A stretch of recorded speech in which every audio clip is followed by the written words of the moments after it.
Hello, everybody, and welcome back to the Bitter Rivals podcast. This is episode 126, powered by 91N. I am your host, Avery Roche, along with co-host Gitano Gallo, as per usual.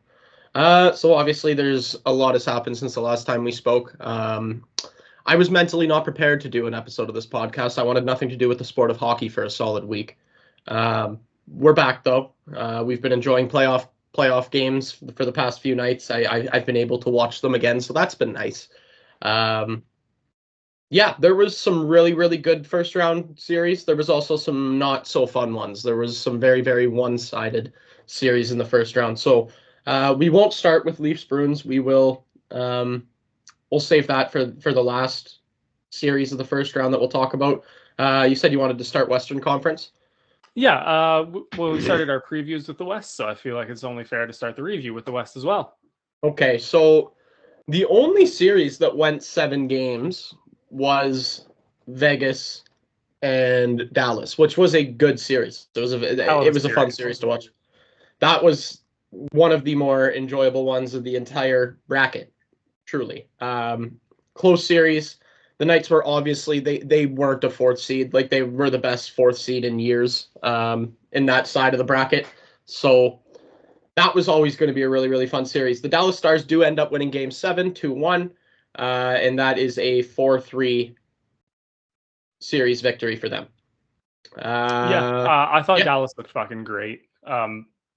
It's funny, we talked when we were doing our prediction and awards review. You had picked Miro Heiskanen for the Norris, and you kind of were that wasn't a great pick. Like, didn't have a great season, but man, has he turned it up in these playoffs so far. He has been, one of, if not the best players, I would say at least in the Western Conference, potentially the entire Stanley Cup playoffs thus far. He's been great. Yeah. They got solid goaltending. Those young players that Dallas have, Stankoven and Johnston. Wyatt Johnston, man. Oh my God. Like, plus, the surrounding veterans like Jamie Benn, who just looks like he's 15 years younger. Like, he is running around like he's about to win an Art Ross. Tyler Sagan's turned it on. Like, they just look so good. Jason Robertson, Faxa. They got Tanev on the back end as well. He's a surefire guy. Yeah, no, they're deadly. So let's move on to who ended up being their second round opponent that series, which was Winnipeg versus Colorado. And simply put, Colorado took a shit on Winnipeg. Like, Colorado beat the hell out of them.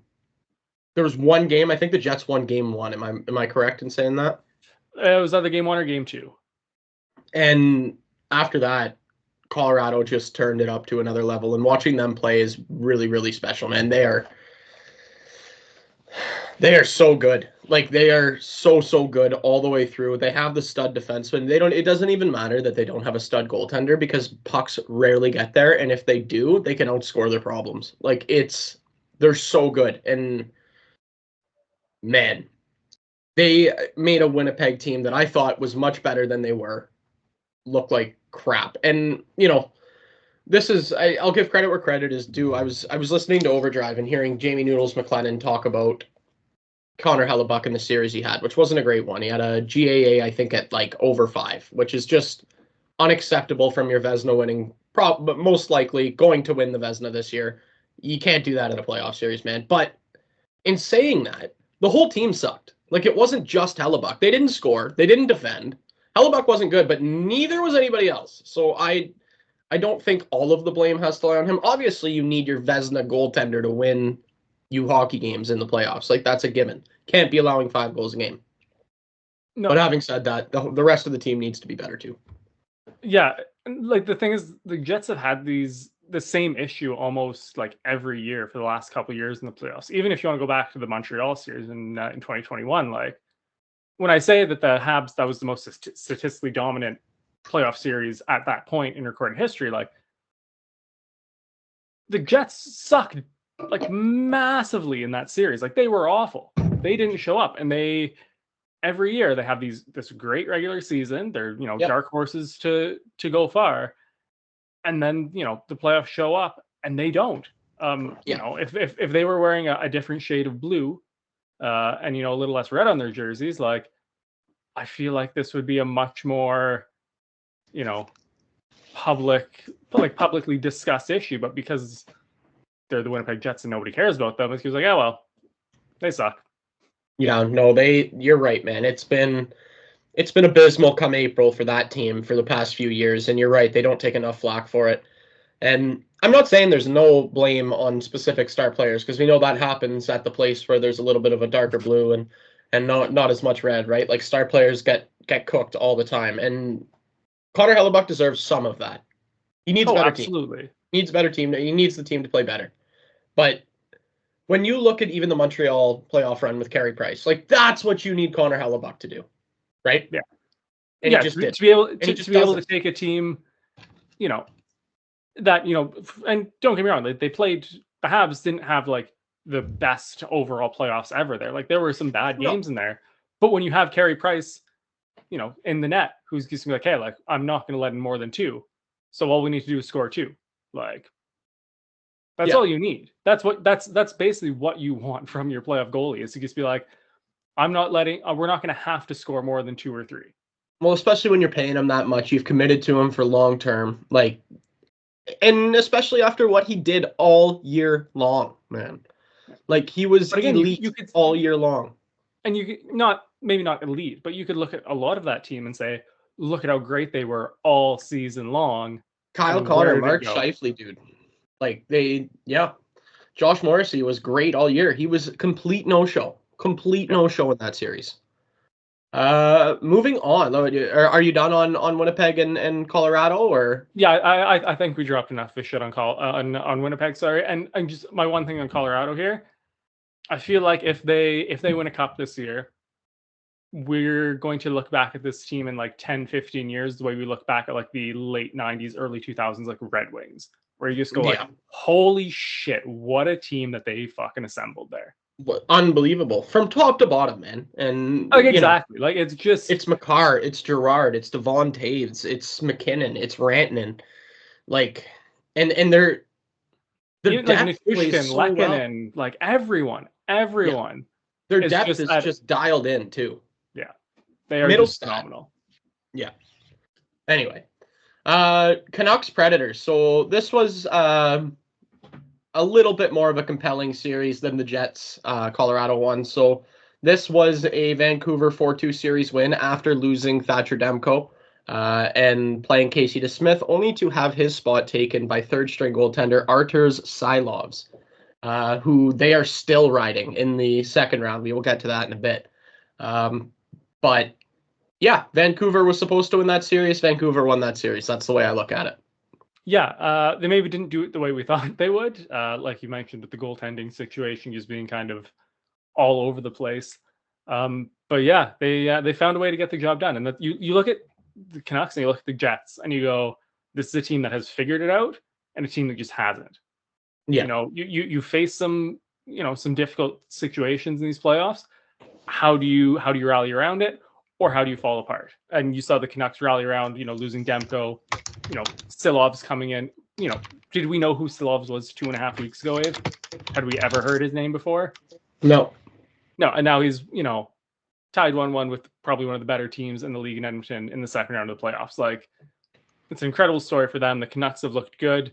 Again, kind of what we were saying with Colorado, where like the star players are playing well, the depth is playing well. They've been looking really, really good so far. Yeah. And as we know, they're going to have a tough second round, just based on who their second round opponent is. Yeah, I don't really have much else to add when it comes to Vancouver, Nashville. I thought that series went exactly like it should have.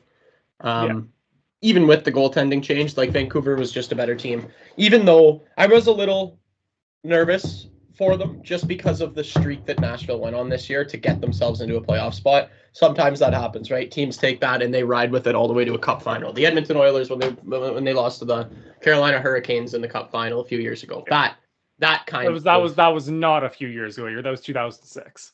I know it was. That was a long time ago. It was almost 20 years ago.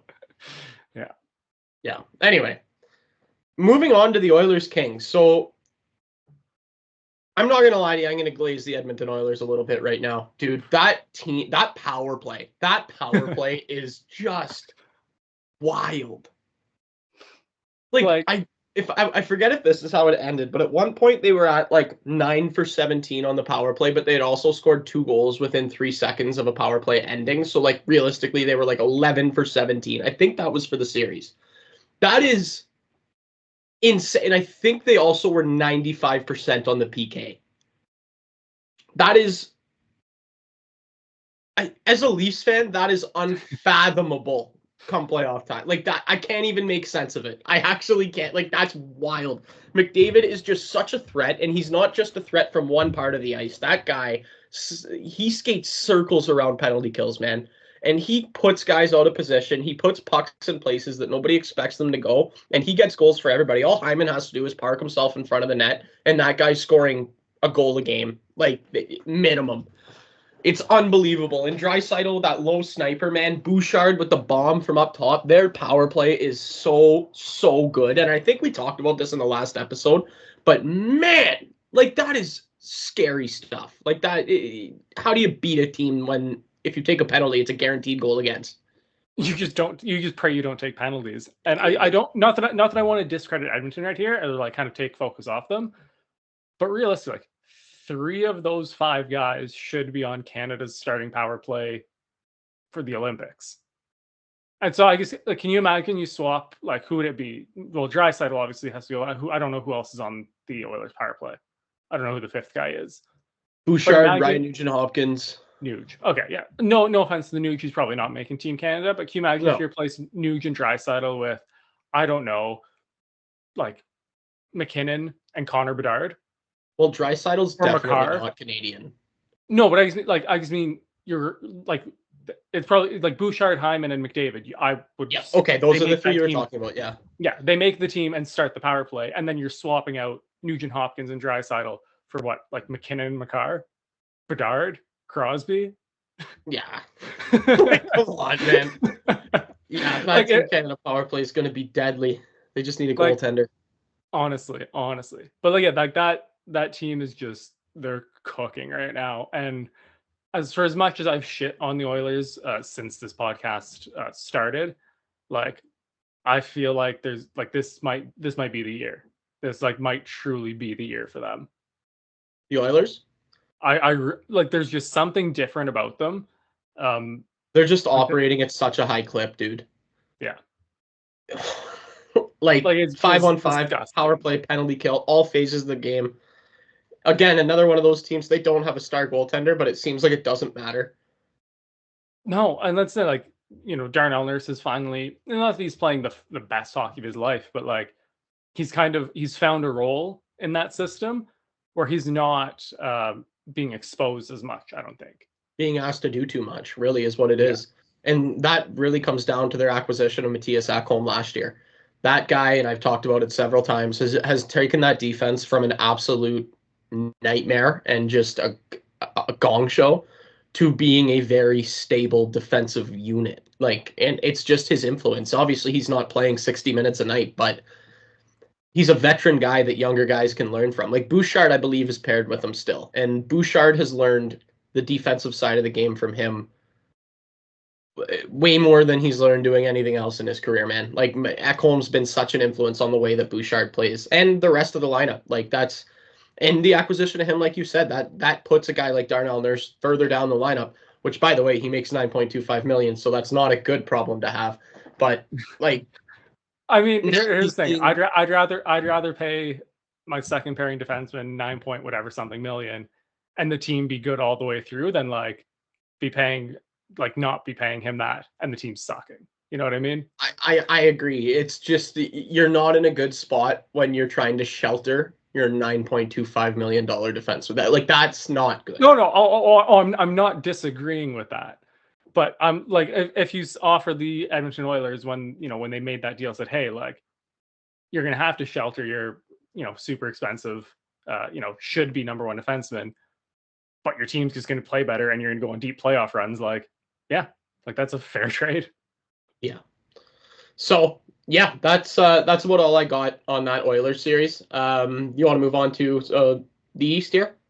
Yeah. So I assume we'll start in the Metro because those were two pretty quick series. Let's be real.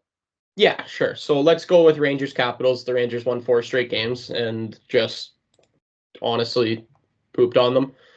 Game 1 was 4-1. Game 2 was 4-3. Game 3 was 3-1, and Game 4 was 4-2.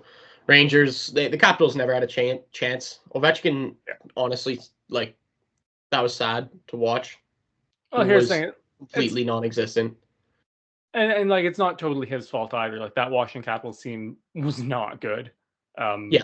You know, they not that they lucked their way into the playoffs, but, you know, 9 times out of 10, a team that terrible doesn't even make the playoffs. And then you're also facing a Rangers juggernaut. So this was kind of this is always going to happen. Them. They're a wagon. Yeah. Those Rangers are a wagon. Man. That is a team that scares me. That is a team that scares me a lot. So yeah, again, not much to say. If you're the Capitals, another, like you've mentioned this on previous episodes, coming into the playoffs with Charlie Lindgren as your starters, probably not a recipe for success, especially when you're matching him up against a guy like Igor Shesterkin. Like, not going to win that battle. Just not going to win that battle. Moving on to Hurricanes Islanders. So this was the 2v3 series in the Metro. Was definitely not looked upon like a 2v3 series. This was a juggernaut Hurricanes team against an Islanders team that, again, barely squeaked in, right? That was a 4-1 series win. I believe the Islanders did win their game. Was that in overtime that they won? Yes. Yeah. The Islanders won their game in overtime. So it easily could have been a sweep. This was partially Rod Brind'Amour beating Patrick Waugh in a coaching matchup. This was partially Carolina I don't think better. I would say I don't think the coaching matchup was the difference here. I think just the straight up quality and lack of quality in this matchup was the real tiebreaker. I think with me and you on the benches, I don't think the series is any different. Yeah, and Patrick Waugh dealing with goaltenders is always one of the most fascinating things ever. Like, I think we can agree Sorokin's one of the best goalies in the world, but he was going back and forth between the two. Sorokin had been not great leading up to the playoffs, but I think you still have to give that guy a chance, no? Yeah, I definitely would have stuck with Sorokin a little more. I just think that drop off between him and was it Varlamov? Varlamov. Yeah. Like, again, Varlamov's like he's good, but I just think Sorokin is, you know, at least a couple levels better than him. Yeah. Absolutely. Like, he's not like a superstar by any means, but like he's definitely like I definitely see him more as a 2B, whereas I see Varlamov as definitely like he's a straight up backup. Yeah, I would agree with that. So there you have it. That is the Metro. Let's move on to the Atlantic. So Panthers Lightning. I think this kind of took a lot of people by surprise. I don't think the winner of the series surprised a lot of people, but I think just the way that they did it surprised a lot of people. The Panthers beat the Lightning 4-1 in the series. The biggest thing for me was Game 5 was a 6-1 victory for the Panthers. Like, it seemed like Tampa just didn't show up in an elimination game, and that's kind of unlike Tampa, as we know. They've been a wagon for years. So to see Florida exercise some demons as well, playing their in-state rival and beating them in that fashion, that's a team you got to watch too. All the teams that are left you got to watch, really. But those Panthers look good. Yeah, and to me, and again, I don't want to take any credit away from the Panthers here. Like, they were phenomenal. They have been phenomenal so far in the second round too, which we'll touch on shortly. But like, it was incredible to see Tampa's fall off for me. Really, like, I've said this. I said this on the show. When I've been talking to people about this series. Like, Tampa didn't have the greatest regular season of all time, but it's with them. It almost for the last few years hasn't really mattered. It's like once they get to the playoffs, they step it up, find that level. And they're a super experienced, you know, winning team. You kind of expect them to get the job done, or at least give it as much of a go as you can. And to see the way they just collapsed, I don't even think that's putting it like lightly enough. Like, they just completely gave up in this series. And it's weird to look at it kind of in this lens, but I think of like the dynasties that have like fallen off in my lifetime. I think of like the Blackhawks, the Kings, even like those Sharks team, even though they didn't win any cups, like the Penguins, like I haven't seen a fall off this violent. Like even when, the Kane and Taves Blackhawks weren't winning cups, they were at least going, 2-3 rounds and losing. Like getting destroyed in the first round is just unheard of. And like Vasilevsky, I remember, now mind you, this was 2021, but I remember the stat going into those playoffs was like, if he loses one game, in the playoffs, he was like undefeated in like the following game. And it was something like 15, 16 games. To see them just get fucking walked on by the Panthers, who are a great team. A phenomenal team. Like I think they walk on, they would have walked most teams, in that position, but just absolutely you expect some sort of fight back, some sort of resistance from Tampa. Like even if you lose the series 4-1 and you lose, 4 close 1-goal games, maybe push a couple of overtime, like okay, like fair, like that's flip of a coin at that point. But they just got manhandled, really. Yeah, that's what it was, and that's what I think we're looking at now. They're going to lose. I think they're losing Stamkos this summer, and I think they're probably going to. I don't know. I have no idea where he goes. Whoever's going to pay him some money, really, is what I think I would do if I were him. I don't think that I would take any sort of hometown discount to stay in Tampa anymore. I think you've done that before. And it's funny, we talked about it before the season, because you had said that they should have signed him before the season. I said, hey, I think this works into his favor if he goes and drops 40. Like he can, ask for that big money contract. He had a great regular season, still dropped 40. I think this played out way better for him, where he can now say, hey, like either you're going to pay me what I'm worth, and I retire as a member of the Tampa Bay Lightning, or I'm going to go win a cup somewhere else. And they're going to pay me what I'm worth. Yep. Even if it's only for 3 or 4 years, that's all I think what Tampa is looking at right now, I don't think they see Stamkos as part of their future. I think they see Kucherov, Sergachev, Braden Point.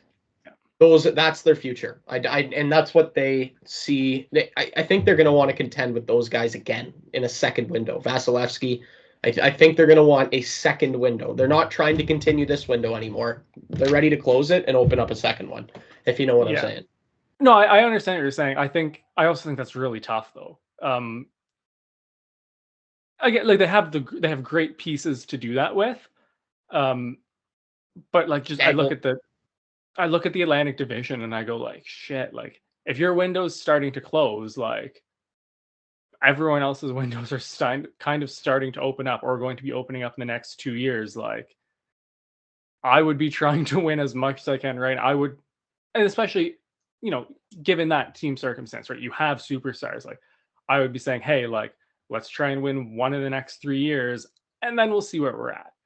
Instead of saying, hey, let's give up on the next 3 years and hope we win 1 in 5 or 6. The problem with that, though, is in 3 years you could be in a absolutely abysmal position, right? Like that's the problem. All right, let's get to what everybody wants to hear about here. Leafs Bruins. I think we established that I never said it on this show, but I should have put my house on this series going 7 games. I knew that when we knew we were playing Boston. We both did predict 7. You just did not bet your house on it. Yeah, it's the same thing, right? The Leafs couldn't score. That's what it really came down to. They got shit on in game 1. They won game 2, scoring 3 goals. That was their series high. The next 2 games were just not great. They just didn't play well. Went down 3-1 in the series. At that point, everybody was feeling like it's over. They win the next 2 by 1 goal each. Boston didn't play great for those 2 games. Games 5 and 6, Boston really didn't show up. I believe in game 5, the Leafs ended up 13-0 after the first period in shots. They didn't show, and they were allowing the Leafs to have pretty much whatever they wanted, and they still only scored 2 goals. Yeah, Game 7. It was a 0-0 game for most of the game. I believe it was halfway through the third period that Nylander scored a goal to make it 1-0 Toronto. And I distinctly remember it was not too long after that Boston scored to tie it up. I distinctly remember thinking, you know what? We're just exactly where we were a couple minutes ago. It is what it is. Let's not get too down on ourselves here. We still have a hockey game to win. The Leafs still have a hockey game to win. That's the thinking at that point. And of course, Game 7 goes into overtime. Of course. What else, right? And they came out flat in overtime. And about 2 or 3 minutes in, I believe it was Hampus Lindholm made an unbelievable bank. You gotta give credit where credit is due. That's got to be a set play. That has that's a hell of a play. Well, you see Pasternak start wheeling in the neutral zone and curling towards the boards, and you see him just get his head of steam, and you see Lindholm spot that. I don't know if it's a set play that they've practiced, but it's one of those ones where that guy's going, man. If I put this hard off the boards and bounce it in front of the net, he's going to be the first one there. That thought just processes in your head. I don't know if it's a set play that they are we're going to do this in overtime. This is you're going to go here, I'm going to go there. No, I think it just kind of happened organically, but they knew what they were doing. You know what I'm saying? It looked like a set play. That's how perfectly they pulled it off. It was perfect. And there's a few guys you can blame for allowing Pasternak to get there, to get to the puck. There's really four people to blame on that play. So number one is Samsonov.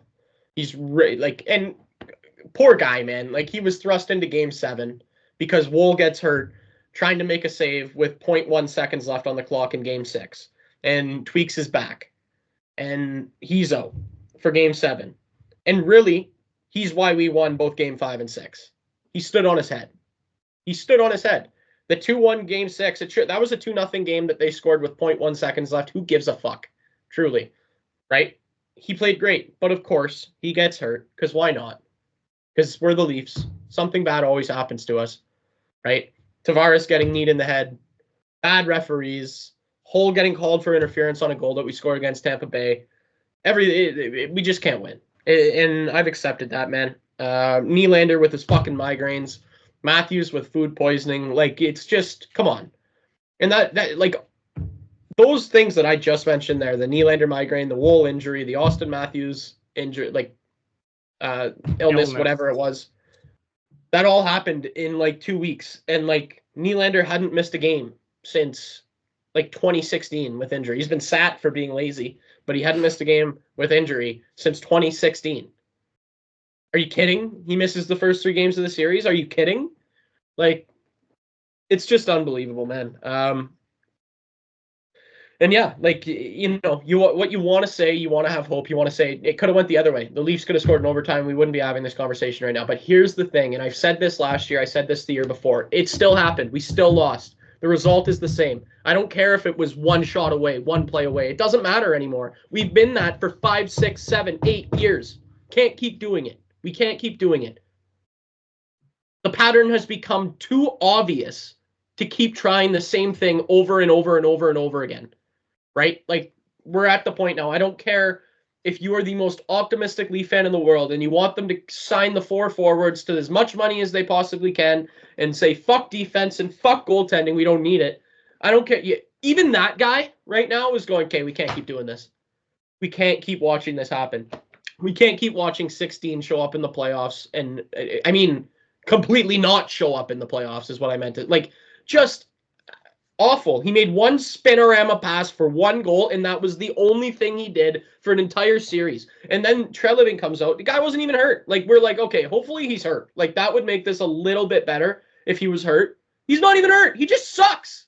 He just sucks come playoff time. The lights are too bright. The stage is too big. The crowd is too big. He can't do it. He is not a playoff player. He's never going to be. He's had 8 years, dude. He's had 8 fucking years to figure it out. He hasn't figured it out. He's not going to. It's that simple.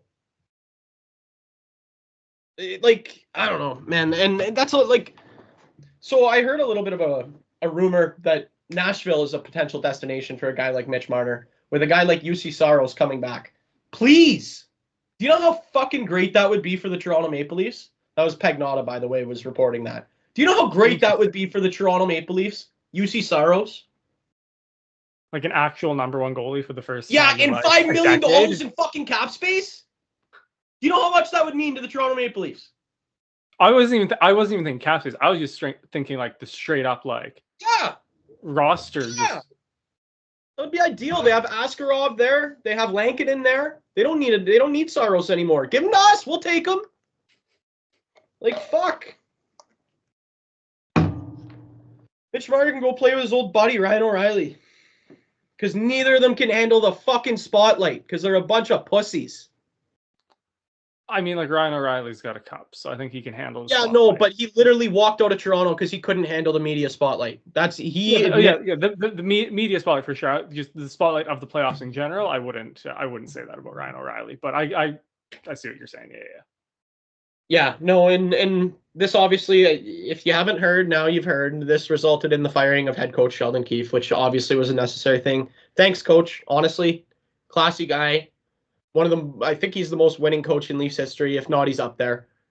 You know, just couldn't get it done in the playoffs. He had a video reaction there, video message to Leafs Nation, I guess he called it, where he said it. I couldn't get it done when it mattered most. And absolutely. And thank you for everything. But yes, you're gone because you didn't get it done. And that's it. It's a tough business. Sorry. It's what it is. And you know what? Good on him. He got 2 years of severance. He has a contract for the next 2 years. It hasn't even kicked in yet that he signed last summer. Good for him. That's great. The Leafs have a lot of money, and that doesn't count towards the salary cap. I quite honestly don't give a fuck. But yeah, now that leads us into next steps here. Because, man, what do you do? What do you do? I think first things first. So Shanahan is staying also. That we did want to have an episode on Friday, by the way, everybody, but I was sick as a motherfucker and there was no way I was doing an episode. Sorry, I'm a little sweary today because I'm a little pissed off. But all good. Yeah. Shanahan's staying. Keith Pelly's the new owner. He seems like he means business, to be honest with you. And I don't see why you don't give Treliving another shot. I think the moves he made were the right moves, adding guys like Domi, Bertuzzi. You can clown on him for the Klingberg thing. That didn't work out. I get it. That was a shitty move. Yeah, no. Reeves, 3 years, maybe not the greatest. But Dubas made shitty moves too. Like, what I would say is like Treliving didn't have like a bad summer. He didn't have like a great summer. He didn't have a bad summer. No. Yeah, it was all right. Yeah, like, and I think you give him the opportunity to keep rolling. And but what I like about him is I like the direction that he's taking the team. It's diametrically opposed to the direction that Kyle Dubas was taking the team, which is skill. Whereas Treliving is grit, sandpaper, body checks, that kind of game. And skill. Like, there's skill involved there too. But even those guys, the skill guys, they got to do it too. Right? And I think Keefe was the right thing for the Leafs when they needed him, like, at the time. You know, coming out of Babcock, who was a complete dick. We understand that. They needed a softer voice in the room. Okay? Now they're older. That softer voice isn't going to do anything anymore. They need a voice to come in there and kick them in the ass and sit them on the bench when they're not playing well. That's what they need. Right? They don't need a fucking Bruce. And I love Bruce Boudreau, but he's a player's coach. We don't need a player's coach. We need a winning coach. So I was going to ask, do you think Keefe maybe was in the position too long? Kind of let it get too let it get too loose, do you think? Or do you think like a not that it's going to be Babcock, but a Babcock type is going to be able to kind of like tighten things up, or do you think it's kind of maybe a little too far gone? No, I think that there's going to be change beyond Keefe. So I think there's going to be some wake-up calls, man. Like, Mitch Marner's not going to... I believe Mitch Marner's not going to be a Leaf next year. I think they're going to ask him to waive his no-trade clause, give him a 5-team list or whatever it may be, and gone, man. Because we don't need it. We don't need the no-show in the playoffs. And you want to talk about some... Like, this is just some stupid Instagram, Twitter nonsense, but his security detail was like publicly roasting people, like roasting the team, like William Nylander for not having a Stanley Cup, and like say, like, basically, like, in Mitch, you would think, has the power to say, yeah, you're not saying that, you know, But he didn't say that. And the comment, we feel like gods in this city. I know that's being taken the wrong, like a little too hard by some people, but that's just a dumb comment, man. There's no other way to say it. That is just an insane thing to say after getting eliminated in the first round in 7th out of 8 years. Like that's if he drops that line after winning a Stanley Cup, fair. Yeah, fair. And enough. he's like, ask a Raptor in 2019 if they felt like gods in that city. Yep, definitely. I'm not saying that he's wrong either, because we do. Like, as Leaf fans, we look at them as gods. We do, right? But I think what he doesn't understand and what he has a hard time comprehending is that comes with responsibility. And when you don't fulfill that responsibility, you're going to get cooked. You're not a god anymore, right? Like, we hate you now. It's that easy. And when you show up like that for that many years, that's what's going to happen. Doesn't matter. Like, come on, man. It's just unacceptable. The power play, unacceptable. Penalty kill, unacceptable. Mitch Marner, on both. Right? Like, and that's something that Keith's defended Marner on for years. Whenever he becomes a scapegoat, he's always said, Mitch Marner does a lot of things for this hockey team that you can't measure on paper. Okay, what did he do in this series that you can't measure on paper? Was he a good penalty killer? Which, by the way, is measurable on paper. Did he back check? Did he forecheck? Did he steal the puck in the neutral zone? Did he have any takeaways at all? Did he have any giveaways? Like, tons, dude. It seemed every time he carried the puck across the blue line, the thing was a grenade on his stick. It was either the cut to the outside and then into shin pads, either sending the team on a 2-on-1 or getting them a free clear, or just straight up skating with it into a guy and having the puck stripped from him. It's like he grips his stick too tight, and it's just never going to happen. He's got to go. That's it. That's it. And at this point, it's almost like, just give us the fucking cap space. You can have him for free. But if you're going to give us Saros, we'll take him. You know what I'm saying? Yeah, I mean, I feel like that's a little nuclear, but yeah, I think you still want to make a hockey trade at the end of the day. I know. I'm being a little dramatic. Yeah, but just a little. Yeah, no, it's bleak in Toronto, man. It really, really is. It sucks to see the way that this has transpired. I don't think anybody saw it transpiring this way. And you can blame anybody you want, right? Like, this isn't how it was supposed to go. We gave those guys those contracts with the expectation that the cap was going to go up and we were going to be able to fill out the roster with more than just what we had, right? Like, the COVID put a wrench in all of that. And it seemed like we were the only team at that time who had made all of their signings right before that happened. And it just totally screwed us in the long run, because all the teams that made their signings before that, they didn't have to pay them as much. And after that, they knew what was going to be happening with the salary cap for the next 4 years, right? We didn't have that luxury. And it seems like we were the only team who didn't. Everybody else was in a different stage. And to see it play out like this sucks, man. And I'm sure Mitch Marner is a good guy. I really am. But we just can't do it again, man. Everything should be on the table outside of Matthews and Nylander, truthfully. I can't see John Tavares wanting to waive. I can also see the Leafs. He only has, like, what, 1 year left? 1 year, yeah. At 11 mil, 11.5 mil. I can see the Leafs wanting him back after next year at a discount, for sure. I can see him signing that contract as well, just his love for the city, and wanting to win a cup here.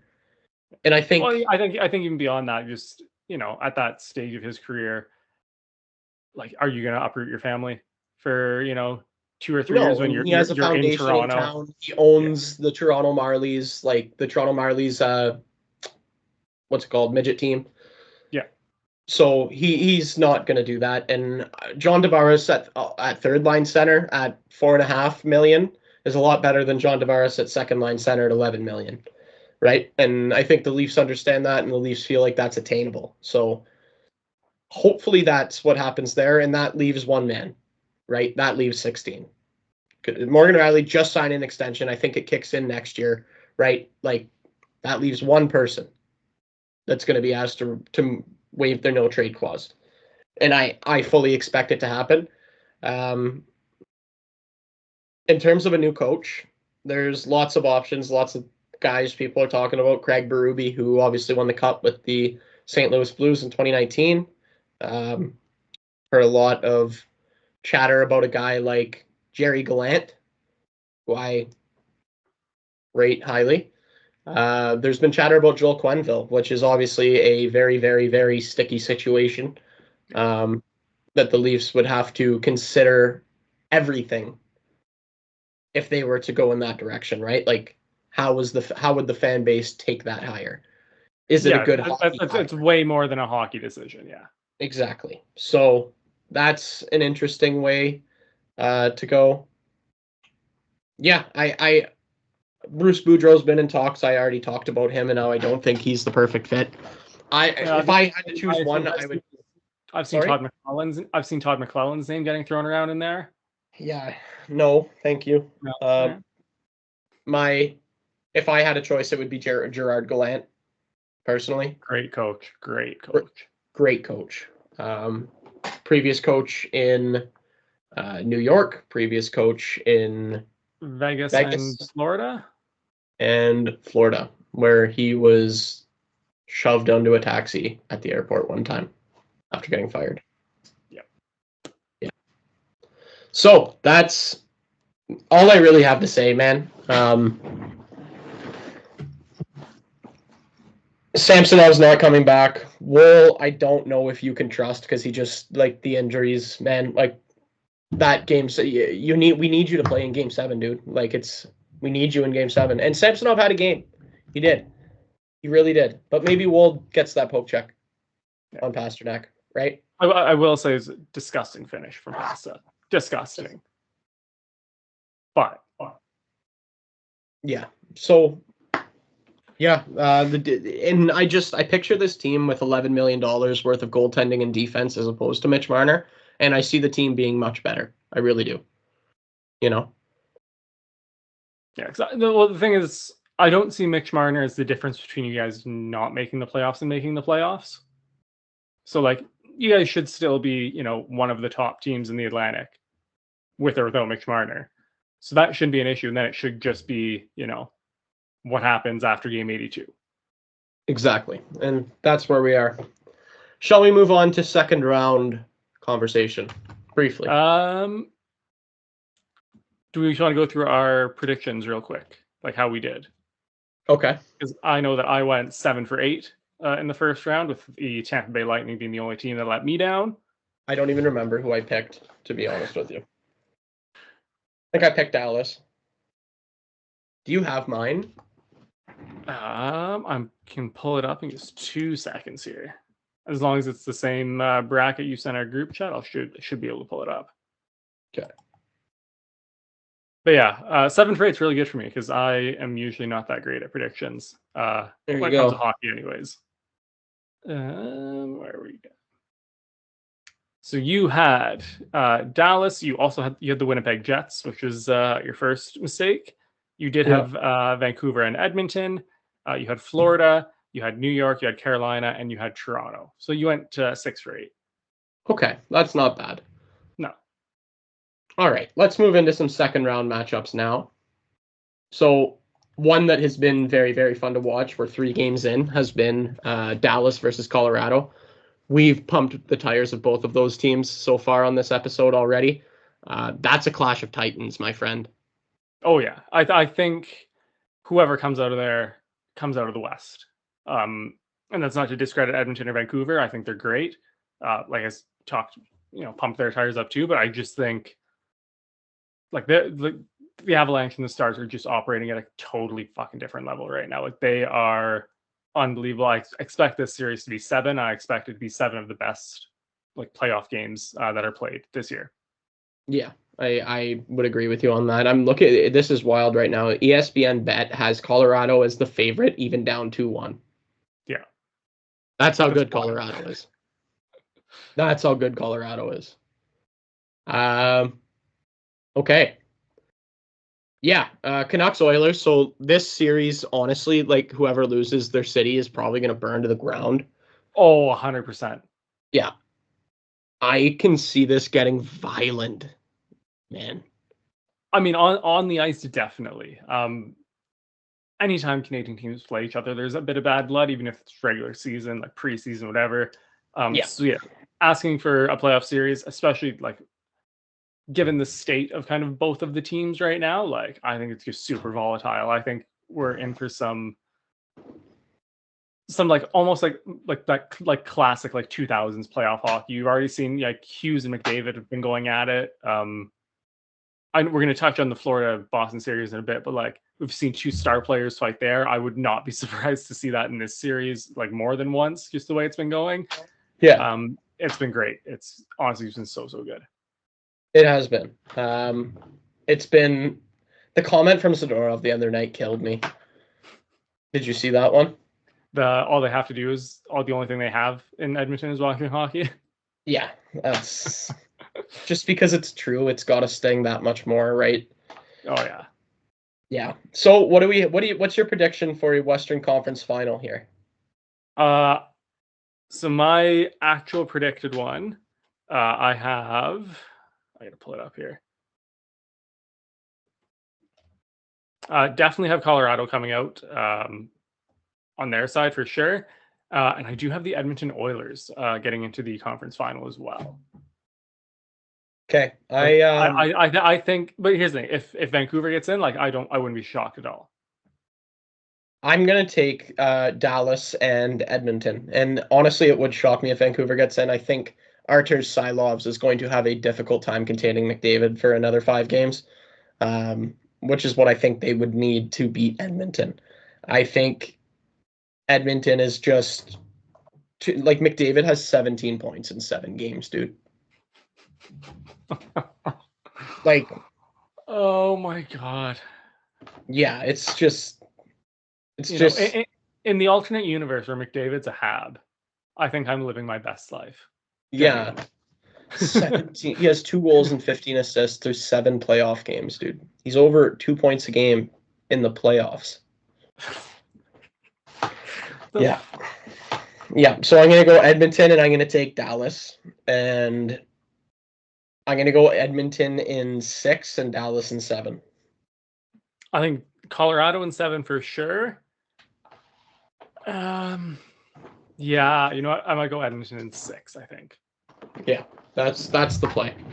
So that's our Western Conference final. Let's move on over to the East. So we've had this Panthers-Bruins series, which has been also very entertaining to watch.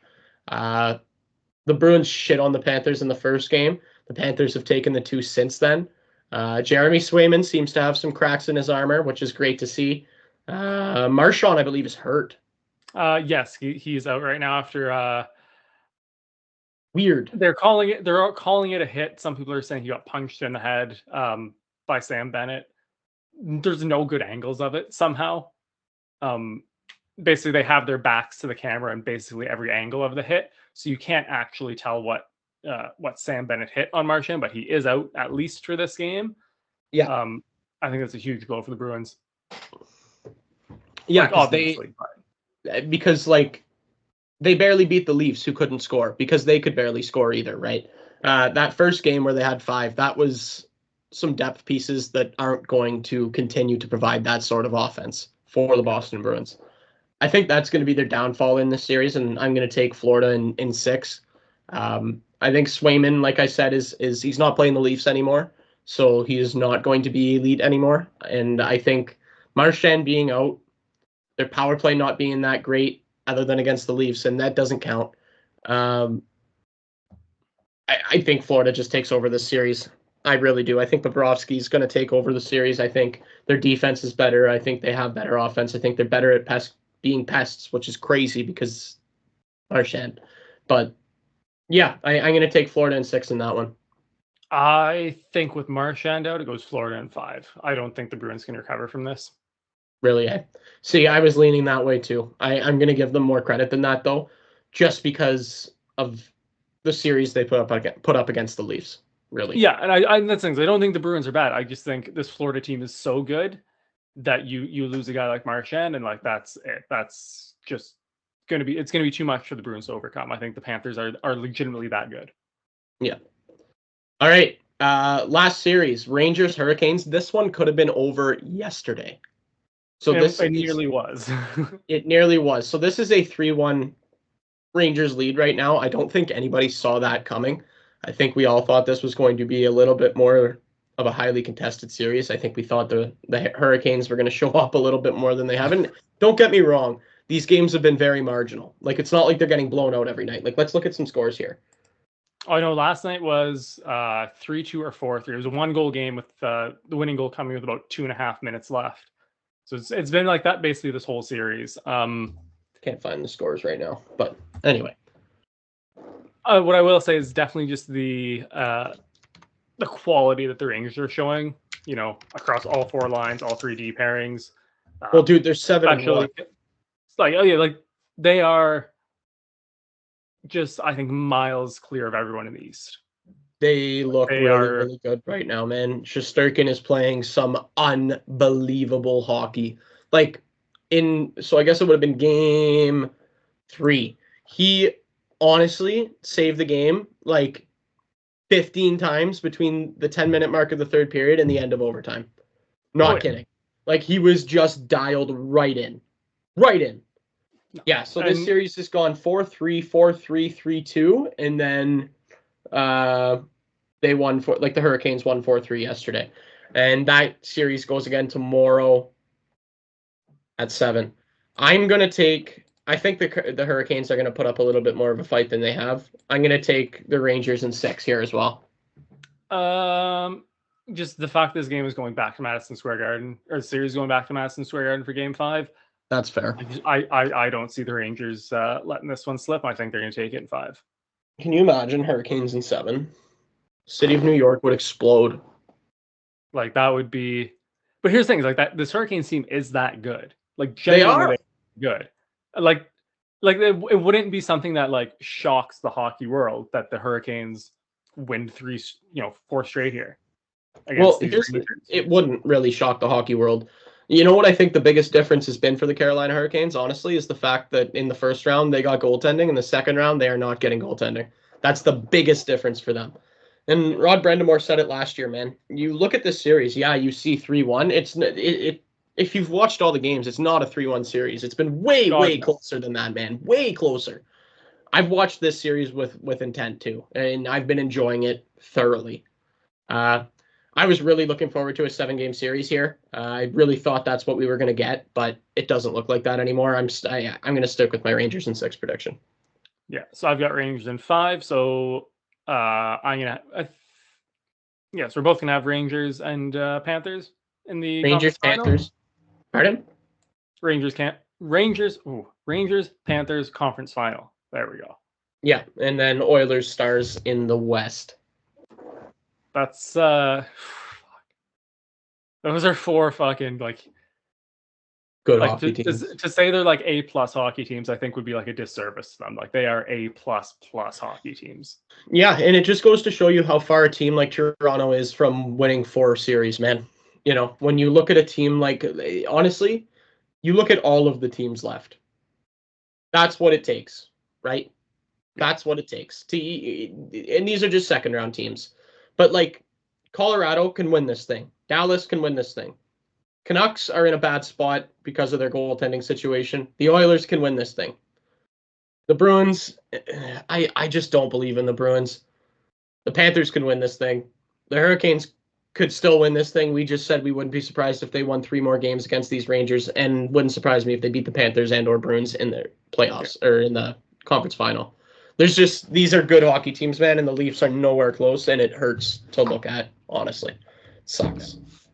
Because we should. And I mean, having seen the Habs get within 3 wins of a cup, obviously, and where they are now, and kind of knowing where this rebuild needs to get to, I don't think we had this conversation on the show. I think we had this conversation in your garage, where you're talking about, how long until the Habs contend. And I said, at least 5 years.